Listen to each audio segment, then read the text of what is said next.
네, 안녕하십니까.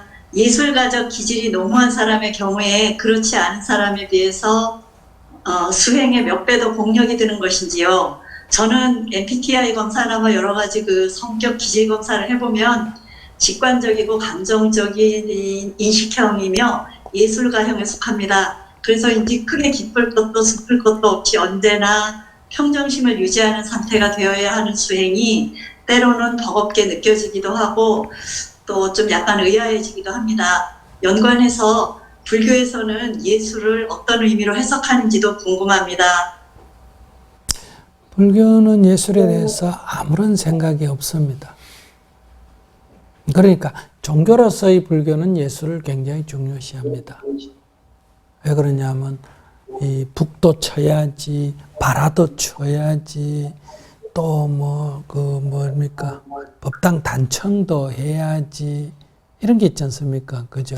그러니까 당연히 여기는 굉장한 예술이 있죠. 근데 이거는 종교로서의 불교고 수행으로서의 불교에는 남이 뭐 이걸 믿든지 저걸 믿든지 남이야 이걸 그리든지 저걸 그리든지 장례를 뭐 땅에 묻든지 태우든지 이런 건 도무지 상관 안 해요.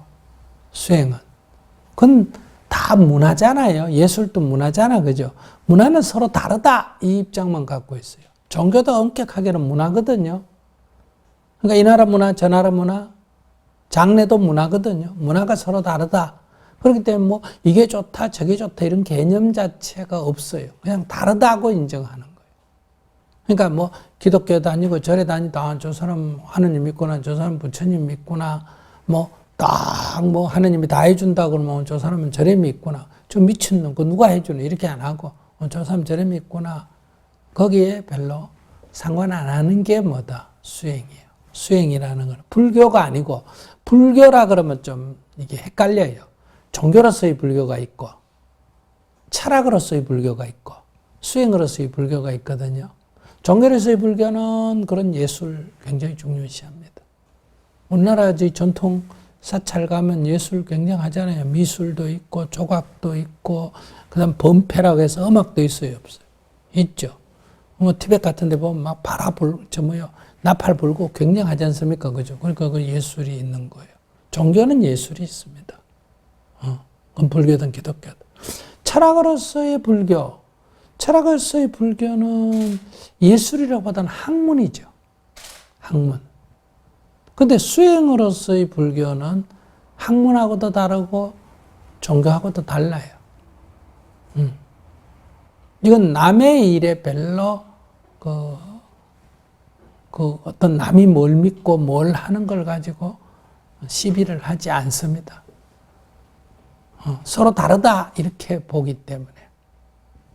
그러니까 그런 관점에서는 예술에 대해서 특별한 생각이 없습니다. 그러니까 부처님은 장래에 대해서 어떻게 생각합니까? 특별한 생각이 없습니다. 장래 어떻게 치를까요?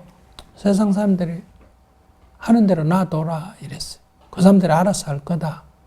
이런 것처럼 예술에 대해서도 뭐 어떤 사람이 훌륭한 예술가다 하면 그냥 인정을 하고 나는 이런 예술을 합니다 하면 그것도 인정을 하고 이러지 뭐 예술의 어떤 뭐 특별한 가치를 두고 이런 게 없어요. 그건 세상 일로 보는 거예요. 세상 일로. 종교도 세상 일로 그냥 보는 거예요. 뭐 세상에 그렇게 믿는 사람도 있고 저렇게 믿는 사람도 있구나. 이렇게 보는 게 수행으로서의 불교예요. 그러니까 이 질문자가 불교에서 어떻게 봅니까? 이렇게 하면 내가 말할 수가 없어. 종교로서의 불교에서는 중요하게 봅니다. 철학에서의 불교는 학문을 중요하게 보지 예술은 그렇게 중요하게는 안 봅니다. 수행으로서의 불교는 그거에 상관 안 합니다. 상관 안 한다 이 말은 필요 없다는 얘기가 아니에요. 그건 그들의 인생으로. 수행에서의 불교는 결혼을 어떻게 생각합니까? 상관 안 합니다. 그 결혼을 하든 안 하든 그건 그 사람의 자유라는 거예요. 수행으로서의 불교는 애를 낳고 안 낳고를 어떻게 생각합니까? 그건 낳고 싶으면 낳고 안 낳고 싶으면 안 낳고 그건 개인의 자유다.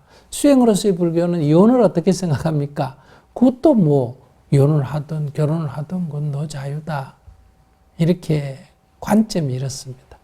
그래서 저한테 물었으니까 저는 수행으로서의 불교를 관점에서 말씀을 드린다면 예술은 그냥 예술로서 보지 예술을 어떻게 보느냐 하는 이런 거는 없다. 이렇게 말씀드리고요. 그 다음에 수행을 하는데 예술적 기질이 있는 사람은 수행에 장애가 됩니까? 그렇지 않습니다. 예술적 기질이 있든 예술적 기질이 없든 이거하고는 아무 관계가 없다. 보통 예술적 기질이 있다고 말할 때 이 감정적으로 좀 대응을 한다. 뭐든지 좋으면 막 확 집중하고 싫으면 안 해버리고 이런 의미로 보통 그 예술적 기질이 있다. 그러고 이제 뭐 다른 측면에서 이제 직장에 다니고 이런 사람들은 감정 기복이 너무 크면 직장에 다니기 힘들잖아, 그죠? 그러니까 그건 조금 이성적인 사람들은 이제 뭐 철학을 하거나 이런 게 있고 약간 감성적인 사람은 예술이 맞다. 이렇게 굳이 얘기한다면 이 수행적 관점은 감성적인 지나치게 감성적이면 아무래도 그러니까 감성이 감정을 유발시키거든요. 근데 수행자도 굉장히 감성적이에요. 근데 수행자는 감성을 감정으로 이입을 안 시키죠. 이렇게 아주 세밀하고 민감하지만은 그거를 감정에 빠지지는 않는다는 거예요. 그래서 감정 기복에 극심한 사람은 수행하기가 아무래도 좀 어렵죠. 근데 감정 기복에 극심한 사람이 예술가다 그러면 예술가는 좀 수행하는데 조금 보통 사람보다 어렵다 이렇게 볼 수 있는데 아주 감성이 풍부하다 이게 예술가라면 그거는 수행하고 아무 관계 수행을 하는데 아무런 장애가 안 됩니다. 이 수행이라는 거는 현실에 껴있고 자기 마음에 껴있기 때문에 이 마음이 어떻게 지금 내 마음을 보면서 내가 화를 내고 있는지 내가 거부 반응을 일으키는지 이런 거를 세밀히 관찰하고 있는데 굉장히 소위 말하면 감성이 민감한 사람이에요. 무딘 사람이 아니고 무딘 사람은 어리석은 사람이에요. 뭐가 뭔지도 모르는 사람이기 때문에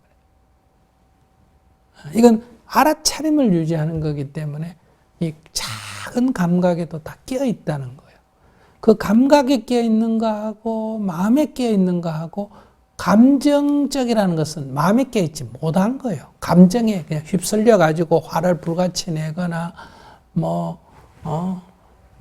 슬럼프에 빠지거나 이거는 무딘 사람이에요. 그러니까 자기 마음을 모르는 사람에 들어가는 거예요.